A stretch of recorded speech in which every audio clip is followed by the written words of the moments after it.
Saudara-saudara, pada kesempatan kali ini mari kita dalami lebih lanjut mengenai tujuan dari konsep gamification itu sendiri.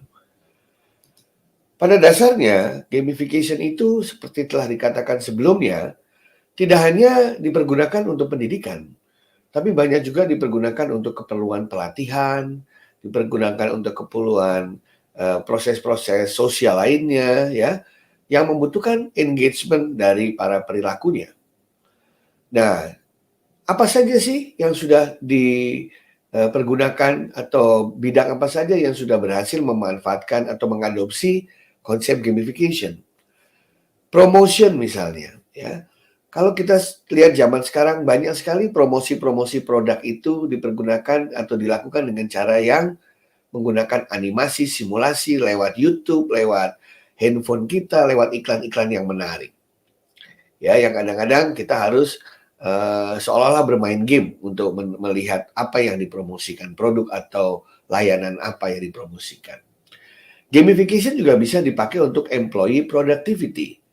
Seperti di sebuah perusahaan di mana untuk bisa naik pangkat atau naik jabatan itu mereka harus mengumpulkan poin-poin.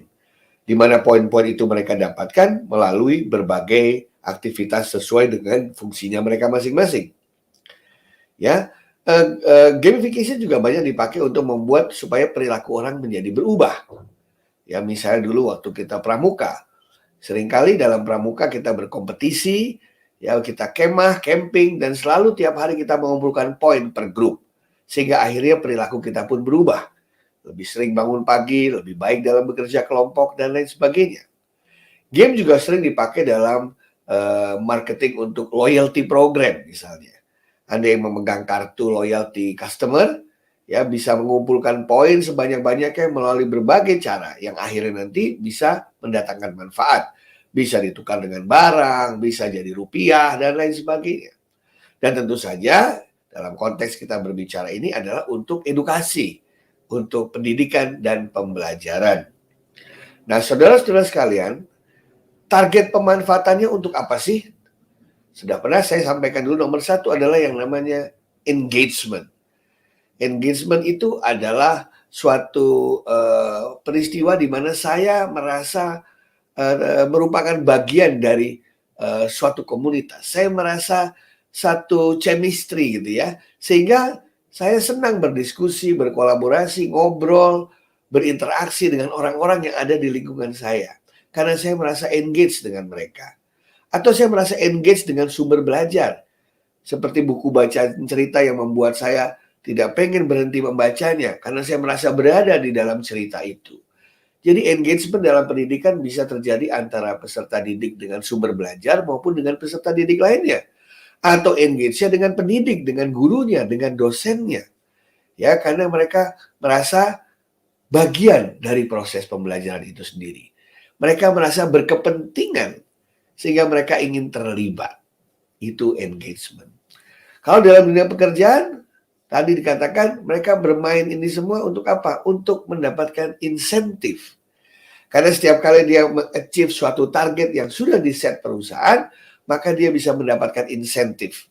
Bisa berupa bonus, bisa berupa naik pangkat lebih cepat, dapat berupa liburan cuti lebih banyak, dan lain sebagainya.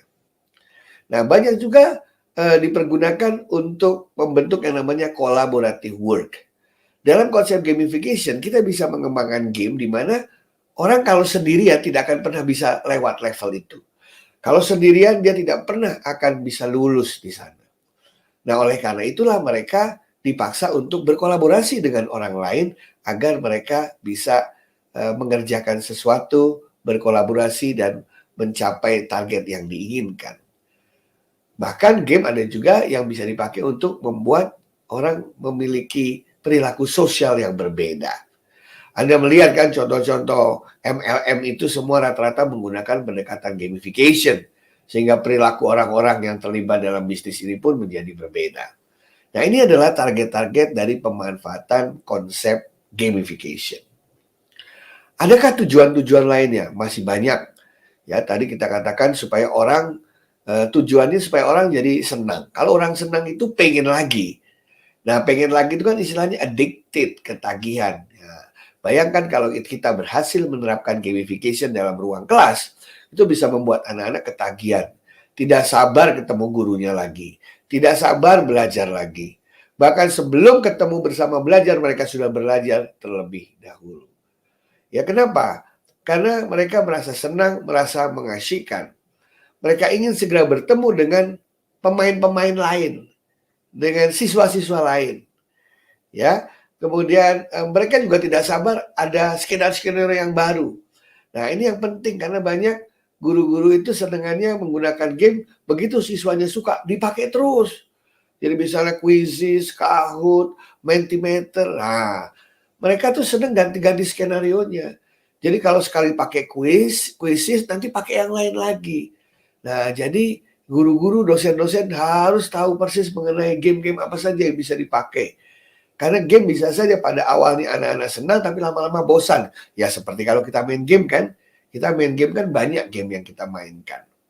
Nah, dan peningkatan kompleksitas, skenario yang beragam, itu bisa meningkatkan manusia untuk bisa selalu looking forward, tidak sabar untuk bermain game dalam konteks kehidupannya masing-masing.